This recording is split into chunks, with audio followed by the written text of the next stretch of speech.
Welcome back. Selamat datang kembali di Matematika Mania. Hari ini kita akan membahas materi tentang kelas 7 SMP. Kelas 7 SMP semester 2, penyajian data. Menyajikan data. Data adalah informasi yang diperoleh dari pengamatan atau penelitian. Data dapat disajikan dalam dua bentuk, yaitu berupa tabel dan diagram. Kenapa kita perlu melakukan penyajian data? Agar data yang diperoleh dapat mudah dibaca dan dimengerti, sehingga mudah untuk dianalisa. Ada 3 cara menyajikan data dalam bentuk tabel.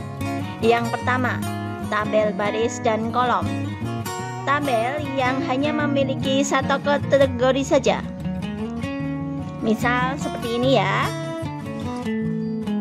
Yang kedua, tabel kontingensi, yaitu tabel yang memiliki lebih dari satu kategori. Perhatikan, di sini ada 2 kategori. Yang pertama, kelas berapa, kemudian jenis kelamin, ada laki-laki dan perempuan. Kemudian yang ketiga adalah tabel distribusi frekuensi, di mana tabel ini adalah tabel yang dikelompokkan dalam satu interval. Misal, ada nilai siswa dari 61 sampai 70, ada 4 orang, dan seterusnya. Menyajikan data dalam bentuk tabel. Berikut contoh dalam nilai ulangan kelas 7. Ada 20 nilai, kita kelompokkan nilai yang sama. Nilai 5 ada 1, 2. Kemudian frekuensinya 2, kemudian 6 ada berapa? 1, 2, 3, maka frekuensinya 3. Nilai 7 ada 1, 2, 3, 4, 5. 5, sedangkan nilai 8 ada 1, 2, 3, 4. Ada 4. Sedangkan nilai 9 ada 1, 2. Ini contoh penyajian data dalam bentuk tabel. Selanjutnya, menyajikan data. Ada 4 diagram yang umum digunakan dalam menyajikan data. Yang pertama adalah diagram batang. Diagram batang adalah diagram yang menyajikan data dalam bentuk persegi panjang yang memanjang ke atas. Contoh yang bisa masuk dalam diagram batang ini adalah contoh nilai ulangan, hobi tinggi, dan lain sebagainya. Kemudian ini ya contohnya. Contoh di sini banyak siswa, kelas 1, 2, dan lain sebagainya. Jumlahnya berapa gitu ya. Kemudian yang kedua adalah diagram garis. Diagram garis adalah diagram yang biasa digunakan menyajikan data yang berkelanjutan. Misal contoh jumlah penduduk per tahun atau jumlah produksi barang per bulan dan lain sebagainya. Contohnya seperti ini. Kemudian yang ketiga adalah diagram lingkaran. Diagram lingkaran adalah diagram yang berbentuk lingkaran yang terbagi menjadi beberapa juring. Juring dinyatakan dalam bentuk persen dan derajat. Contohnya seperti ini. Kemudian yang keempat adalah piktogram. Piktogram adalah diagram yang menggunakan gambar untuk mewakili banyak data yang disajikan. Misalnya, ini pekerjaan orang tua, PNS, banyak siswanya disajikan dalam data orang, seperti itu ya, dan lain sebagainya. Oke, kita lanjutkan. Diagram batang. Berikut contoh tabel jumlah ikan di tambak Pak Doni. Misal, didapatkan ada beberapa jenis ikan dan banyak ekornya. Nah, kemudian kita sajikan dalam bentuk diagram batang. Apa saja langkah-langkahnya? Langkah yang pertama adalah buatlah nama jenis ikan pada sumbu mendatar dan banyak ikan pada sumbu tegak. Nah, ini ya, di mendatar kita masukkan jenis-jenis ikannya. Kemudian di sumbu tegak adalah banyak ikannya atau ekor.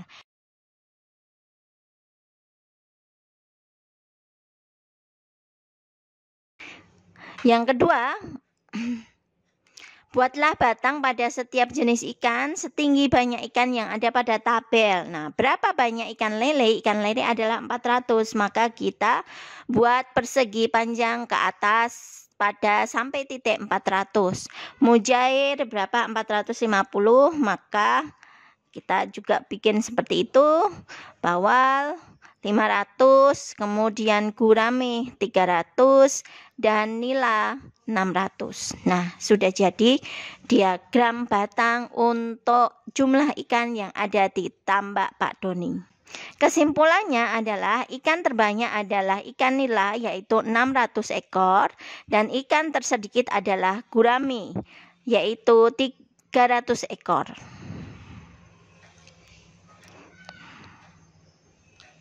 Diagram garis.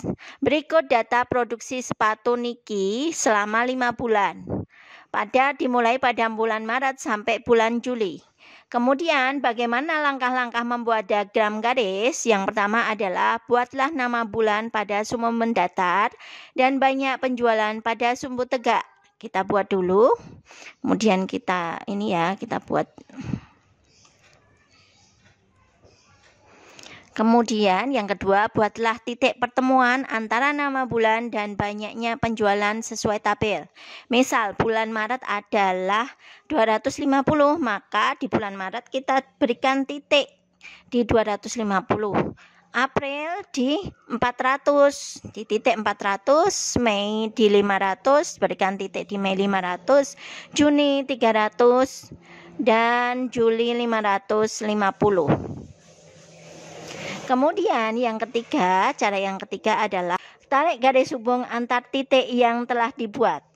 Nah, buat garis antara titik-titik satu ke titik selanjutnya. Nah, kesimpulannya adalah produksi sepatu terbanyak adalah di bulan Juli yaitu 550 buah dan produksi sepatu tersedikit adalah di bulan Maret yaitu 250. Diagram lingkaran. Berikut data hobi olahraga siswa kelas 7A, di mana terdapat ada beberapa olahraga, 4 olahraga, dan banyak siswa yang menyukai olahraga tersebut. Kemudian langkah-langkah untuk membuat diagram lingkaran adalah yang pertama, tentukan banyak total data terlebih dahulu, yaitu dengan menjumlahkan total datanya. 6 ditambah 9 ditambah 12 ditambah 3, yaitu 30 siswa. Kemudian tentukan besar persentase dari setiap bagian yang disukai siswa tersebut. Persentase basket 6/30 kali 100% sama dengan 20%. Badminton 30%, sepak bola 40%, lari 10%. Kemudian setelahnya buat lingkaran. Lalu bagi lingkaran itu menjadi beberapa bagian sesuai dengan persentasenya. Kita buat lingkaran di sini, kemudian kita bagi sesuai persentasenya ya. Kemudian berikan keterangan pada nilai persentase pada setiap bagian. Yang pertama basket 20%, yang kedua badminton 30%, kemudian yang ketiga adalah sepak bola 40% dan lari 10%. Pada diagram lingkaran, selain menampilkan data dalam bentuk persentase, diagram lingkaran juga bisa menampilkan data dalam bentuk derajat. Bagaimana caranya? Yaitu karena lingkaran itu totalnya adalah 360 derajat, maka kita membuat derajat ya. Derajatnya dengan 6/30 kali 360 derajat sama dengan 72 derajat. Kemudian badminton adalah 108 derajat, sepak bola adalah 144 derajat, dan lari adalah 36 derajat. Kemudian kita buat seperti tadi, lingkaran tadi, dan masukkan sesuai derajatnya. Basket 72 derajat, badminton 108 derajat, sepak bola 144 derajat, dan lari 36 derajat.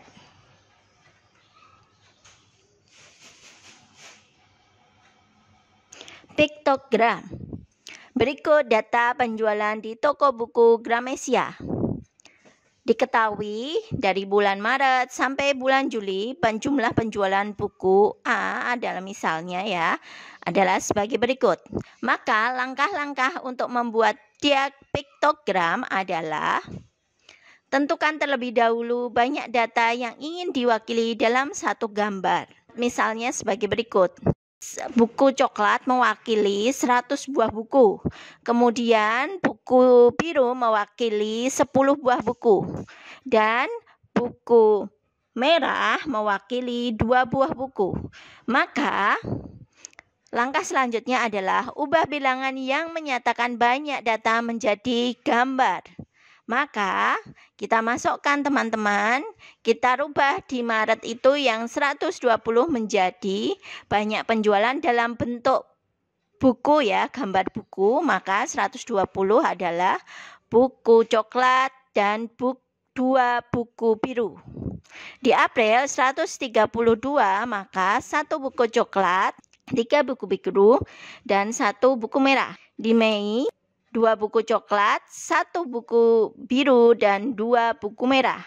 Di Juni 2 buku coklat, 2 buku biru, dan 1 buku merah.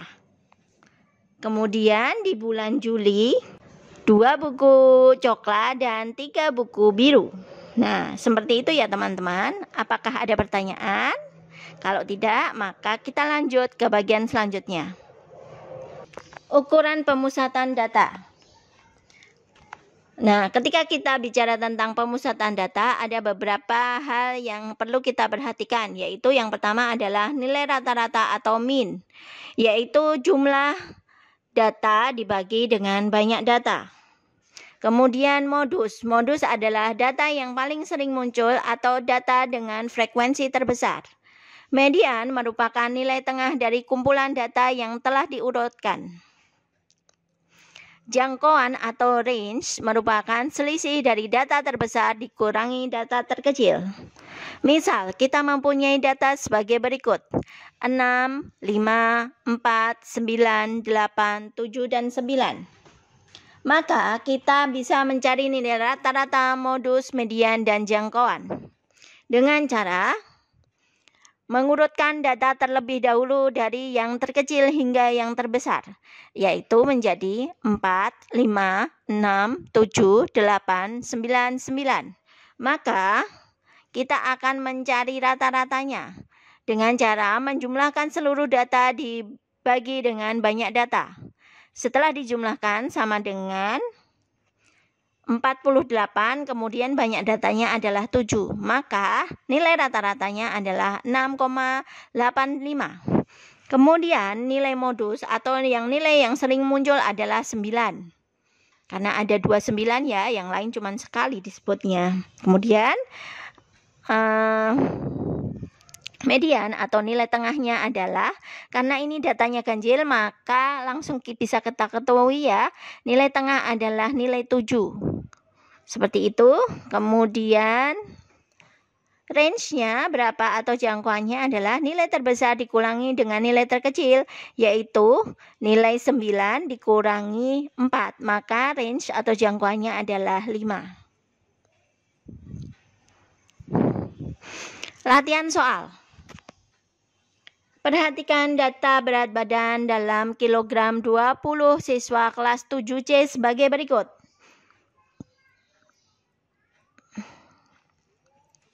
Dari data di atas, kita bisa memperoleh informasi data sebagai berikut. Berat badan siswa 35 kg ada 2 siswa. Berat 36 ada 3 siswa. 37 ada 4 siswa. 38 ada 5 siswa. 39 ada 3 siswa. Dan 40 ada 3 siswa.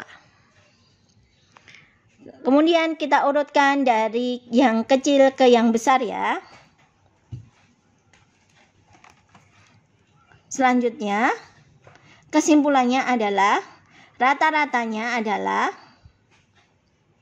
kita masukkan ya teman-teman, karena kita sudah tahu kita tidak usah 35 tambah 35 tambah 36 dan seterusnya, tetapi dengan cara yang lebih mudah, 35 kali 2 ditambah 36 kali 3 tambah 37 kali 4 ditambah 38 kali 5 ditambah 39 kali 3 ditambah 40 kali 3 dibagi dengan jumlah data yaitu 20 tadi. Hasilnya ketemu 753 dibagi dengan 20. Maka rata-rata berat siswa kelas 7C adalah 37,65 kg. Kemudian nilai modus atau nilai yang sering muncul adalah pada berat 38 kg sebanyak 5 siswa yang mempunyai berat tersebut. Kemudian nilai mediannya adalah nilai tengahnya. Nilai tengah karena ini datanya adalah data genap, maka kita gunakan pada nilai tengah otomatis di urutan ke 10 dan 11 karena ini 20 siswa ya. 10 dan 11, maka 10-nya 38, kemudian 11-nya juga masih 38, maka mediannya atau nilai tengahnya adalah 38 plus 38 dibagi 2, yaitu 38 kg. Kemudian range atau jangkauannya adalah 40 dikurangi 35 dari nilai yang terbesar, berat yang terbesar dikurangi berat terkecil, maka jangkauannya adalah 5. Gimana teman-teman? Paham ya?